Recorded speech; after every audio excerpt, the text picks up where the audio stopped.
العدو وتحقيق عنصر المفاجأة في عمقه.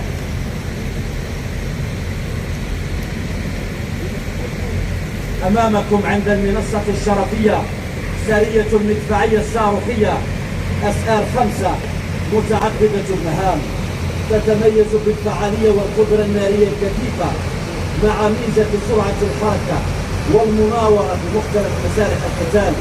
هذا السلاح أضاف المزيد من القوة بالإمكانيات النارية لوحدات قوات المعركة لقواتنا البرية. أيها الحضور، من على يسار المنصة يتقدم قوات أعالي البحار المتصدي.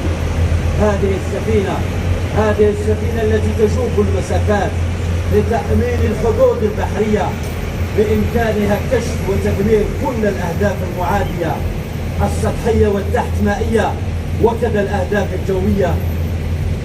تقوم أيضا بعمليات المنع البحري ومراقبة المجال البحري، كما تحمل على متنها حوامة قتالية ببدائل مختلفة حسب المهمة المسندة.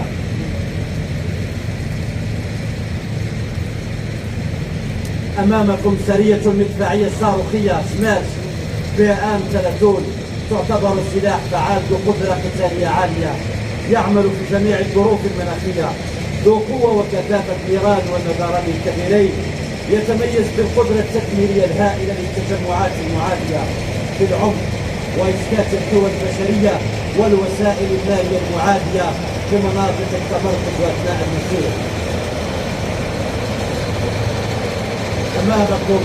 أمامكم نخبة القوات الخاصة بإنزال ناجح 100%. بكل فخر ينزلون أمامكم بكل نجاح ودقة.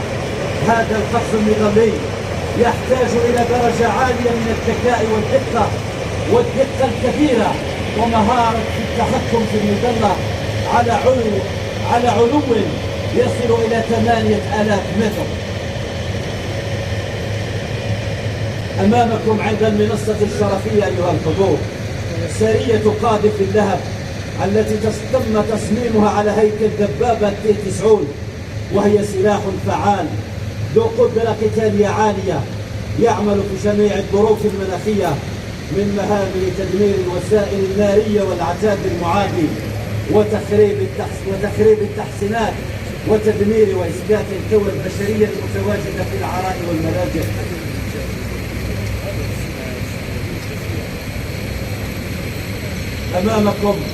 أمامكم على مشارفنا البحرية باستعراض القوة والجاهزية تتقدم سفينتي الإنزال والدعم الإمدادي قلعة بني راشد وقلعة بني حماد من اللواء البحري 52 لسفن الإسناد، قلعة أخرى من قلاع القوات البحرية الجزائرية المنيعة.